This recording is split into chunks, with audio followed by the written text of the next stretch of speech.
Simon, back to training tonight after a nice break for the Christmas and New Year. How's the break gone? Have you enjoyed yourself? Yeah, definitely. Probably a bit too much, like everyone else, I think. No, it's good. It's good to get away and just switch off a little bit from the rugby side of things. But yeah, I'm really happy to be back. It's ended up being a long couple of weeks with the game being cancelled in between. So yeah, happy to be back in. And that, obviously you mentioned the game was cancelled. Does that affect your preparations at training? Does that sort of change the schedule? Do you ramp things up a bit earlier? Not really, because we've put a bit of trust in the lads to make sure they get some stuff done. They've been provided some programmes and what have you to get on with over Christmas in their own time.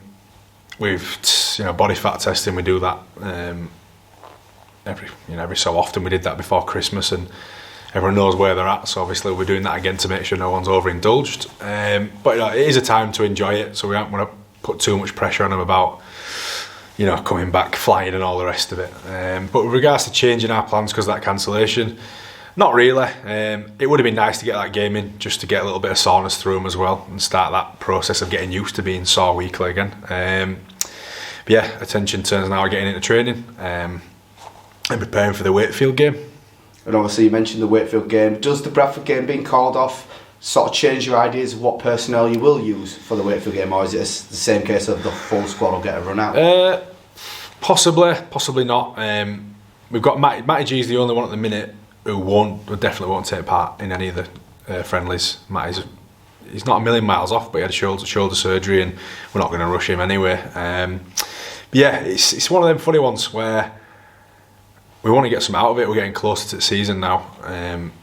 Sometimes playing with big squads, big numbers means a lot of changes, and it kind of takes away from what you're trying to do as well. So yeah, there's a fair chance we'll trim it down to maybe 21, 22 players, which isn't a big trim down. It just means a couple of lads miss out that week, but they'll get an opportunity the following week at Salford. And obviously the Wakefield game is a testimonial game for your brother Scott. Just how great of a servant to the sport of rugby league has he been, and how revered is he across the rugby league world? Yeah, I think it's all been said. This testimonial's gone on forever with COVID in the middle of it, so really hopeful that we have no spanners thrown in the works and we get this game on. And yeah, Scott's been a good servant at game. I've said it before, I'll say it again. I think he earned all his games. He made the most of his talents, and he's been a really good leader when he's come back to this club, and he's passed on plenty to the players around him, and he's certainly made them look good on occasion. But yeah, I'm happy for him that he's going to get this opportunity. Let's just, as I say, hopefully we don't get any spanners in the works. But I'm kind of happy for us as a club. Our fans as well. We're getting a Super League opposition down to shit. And I spoke to Willie. They're going to be bringing a strong team across. It's not going to be full of kids, if you like. It'll be a good game and a really good test for us to go against that calibre of player.